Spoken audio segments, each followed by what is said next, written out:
Assalamualaikum warahmatullahi wabarakatuh. Pada kesempatan kali ini saya akan berbagi pengalaman belajar pada modul 3.1 yaitu pengambilan keputusan berbasis nilai-nilai kebajikan sebagai seorang pemimpin. Namun sebelumnya, mari kita renungkan kalimat kutipan berikut ini. Mengajarkan anak menghitung itu baik, namun mengajarkan mereka apa yang berharga atau utama adalah yang terbaik. Dari kutipan tadi, saya memaknai bahwa pendidikan bukan hanya sekedar mentransfer ilmu pengetahuan saja. Pendidikan karakter di sekolah diharapkan dapat membentuk insan yang bukan hanya berilmu tetapi juga beradab. Kita sebagai pendidik dan pemimpin pembelajaran tentunya berkontribusi dalam pengambilan keputusan. Jadi, pengambilan keputusan harus dapat dipertanggungjawabkan, berbasis pada nilai-nilai kebajikan dan berpihak pada murid. Hal ini sejalan dengan kalimat bijak, pendidikan adalah sebuah seni untuk membuat manusia menjadi berperilaku etis. Saya memaknai kutipan ini bahwa dengan penerapan nilai-nilai pembiasaan, penguatan karakter dan akhlak mulia yang akan menuntun murid berperilaku etis. Berperilaku etis di sini yaitu perilaku yang sesuai dengan nilai-nilai, norma, dan hukum yang berlaku. Berikut ini rangkuman materi pada modul 3.1 yang saya pelajari.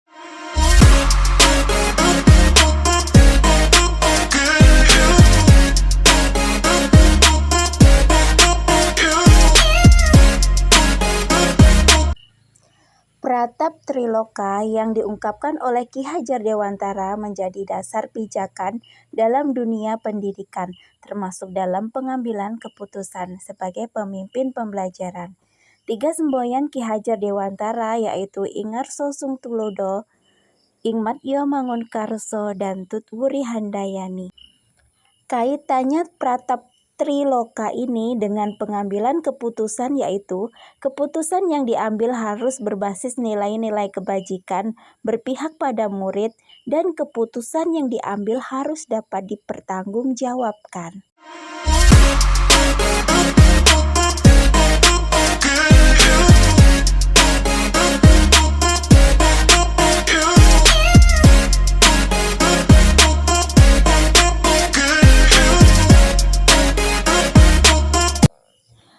Pada modul 1.4, pembelajaran mengenai budaya positif dijelaskan mengenai nilai-nilai kebajikan universal.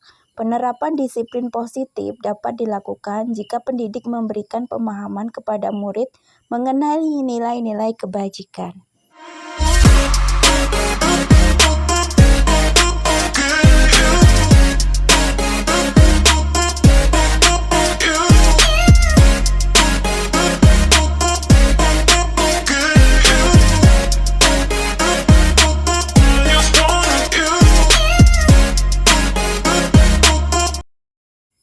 Pengambilan keputusan adalah suatu keterampilan. Semakin sering kita melakukannya, maka semakin terlatih, fokus, dan tepat sasaran.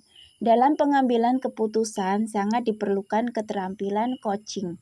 Karena dengan keterampilan coaching, pendidik dapat menjadi coach bagi dirinya sendiri dalam mengajukan pertanyaan-pertanyaan dalam memprediksi hasil apakah keputusan yang diambil efektif dan dapat dipertanggungjawabkan, dan melihat berbagai pilihan solusi yang berkaitan juga dengan investigasi opsi trilema untuk pengambilan keputusan yang baik.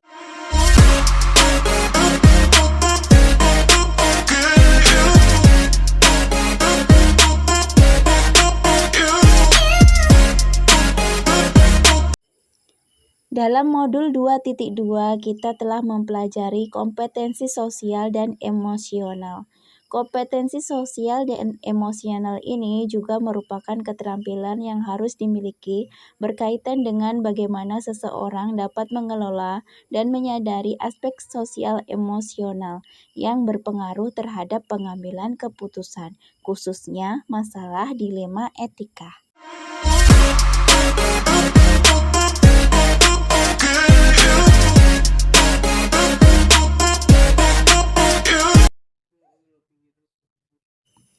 Untuk studi kasus yang fokus pada masalah moral atau etika, yang harus dilakukan adalah mengidentifikasi dan menganalisa kasus yang ada apakah termasuk bujukan moral atau termasuk dilema etika. Jika kasus termasuk bujukan moral, maka kita memilih pada keputusan benar yang diambil berdasarkan nilai-nilai kebajikan yang diyakini. Jika kasus yang dihadapi adalah kasus yang termasuk dilema etika, maka yang harus dilakukan adalah melakukan 9 langkah pengambilan dan pengujian pengambilan keputusan berdasarkan 4 paradigma dan 3 prinsip pengambilan keputusan.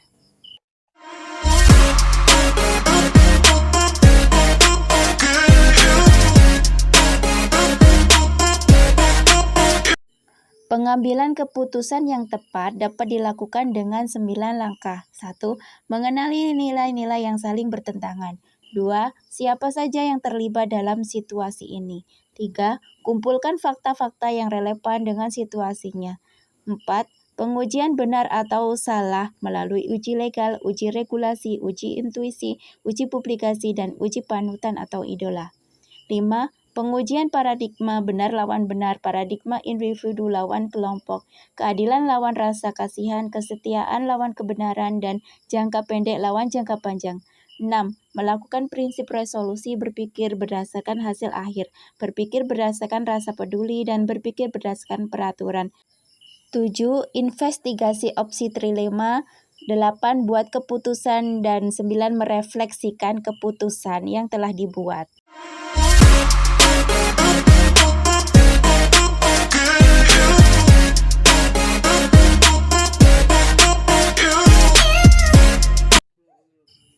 Tantangan yang pernah saya hadapi adalah resiko yang muncul dari keputusan yang saya buat, apalagi kasus yang dihadapi adalah dilema etika.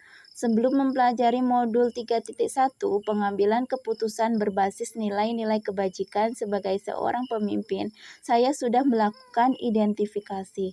Dalam pengambilan keputusan, menelaah, mempelajari, menganalisa kasus yang dihadapi, hanya seringkali ada keraguan terhadap keputusan yang saya ambil. Dengan mempelajari 9 langkah pengambilan keputusan, merubah paradigma saya yang sebelumnya terkadang saya merasa tidak percaya diri dalam pengambilan keputusan karena kekhawatiran ada pihak yang dirugikan. Sekarang saya merasa yakin karena sudah berdasarkan prosedur yang benar.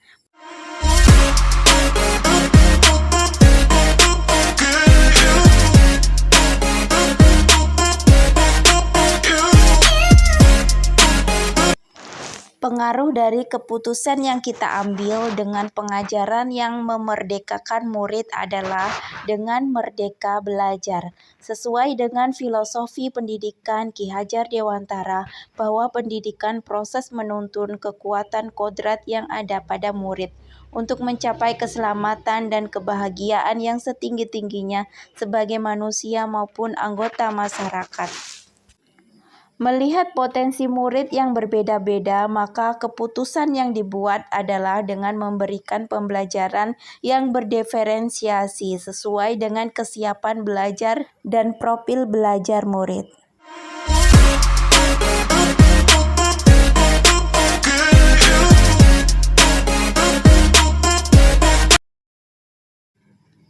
Sebelum mengambil keputusan, kita harus melakukan langkah-langkah pengambilan dan pengujian keputusan. Kita harus mempertimbangkan paradigma jangka pendek lawan jangka panjang terhadap masa depan murid. Apakah keputusan yang kita ambil akan mempengaruhi masa depan dari murid secara jangka panjang? Sebagai seorang pendidik, kita harus memiliki empati berpikir berbasis rasa peduli. Murid sebagai penerima keputusan diharapkan dapat mendapat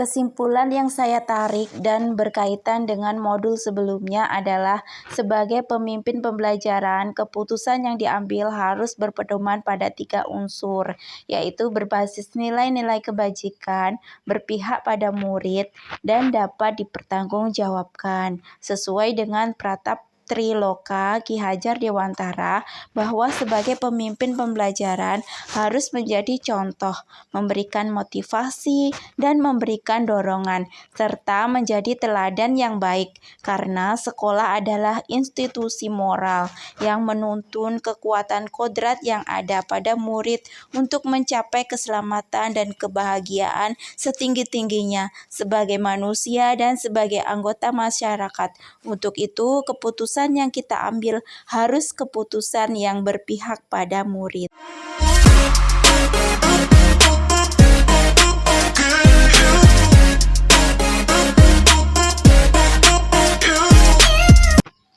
Ketika kita dihadapkan pada kasus yang keputusan yang kita ambil sama-sama benar, namun terdapat nilai-nilai yang saling bertentangan, yaitu benar lawan benar, sedangkan bujukan moral adalah ketika kita dihadapkan pada kasus yang terdapat 2 keputusan, yang satu benar, sedangkan keputusan yang satunya salah, yaitu benar lawan salah. Paradigma pengambilan keputusan digunakan untuk kasus dilema etika, yaitu benar lawan benar. 4 paradigma pengambilan keputusan, yaitu individu lawan kelompok, rasa keadilan lawan rasa kasihan, kesetiaan lawan kebenaran, dan jangka pendek lawan jangka panjang. Terdapat 3 prinsip pengambilan keputusan, yaitu berpikir berbasis hasil akhir, berpikir berbasis rasa peduli, dan berpikir berbasis peraturan. 9 langkah pengambilan dan pengujian keputusan, yaitu mengenali nilai-nilai yang saling bertentangan. Siapa saja yang terlibat dalam situasi ini. Kumpulkan fakta-fakta yang relevan dengan situasinya. Pengujian benar atau salah melalui uji legal, uji regulasi, uji intuisi, uji publikasi, dan uji panutan atau idola. Pengujian paradigma kesetiaan lawan kebenaran dan jangka pendek lawan jangka panjang, melakukan prinsip resolusi, berpikir berdasarkan hasil akhir, berpikir berdasarkan rasa peduli, dan berpikir berdasarkan peraturan. Investigasi opsi trilema, buat keputusan dan merefleksikan keputusan yang telah dibuat.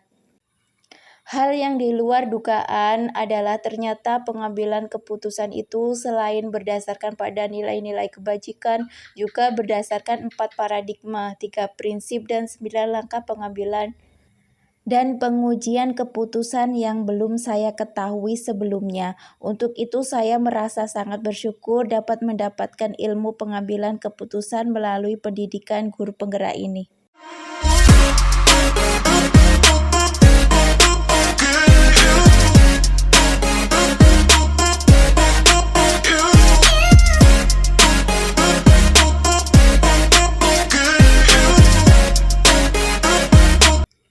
Sebelum mempelajari modul ini, tentunya saya pernah menghadapi pengambilan keputusan baik dalam kasus bujukan moral dan dilema etika.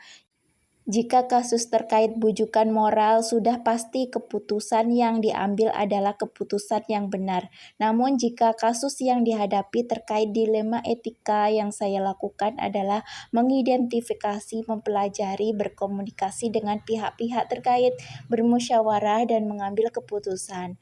Perbedaan yang saya pelajari dalam modul 3.1 ini adalah saya belum melakukan pengujian benar salah melalui uji legal, uji regulasi, uji intuisi, uji publikasi, dan uji panutan atau idola.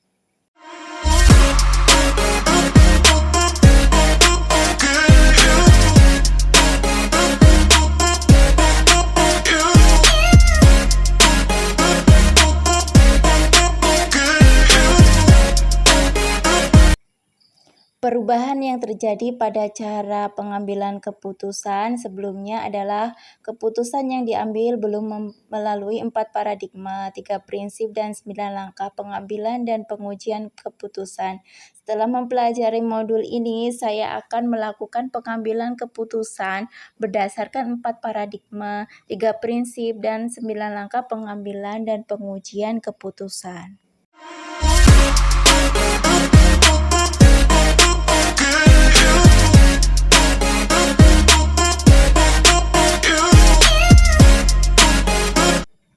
Menurut saya, pengambilan keputusan berbasis nilai-nilai kebajikan seorang pemimpin sangatlah penting bagi seorang individu dan sebagai seorang pemimpin.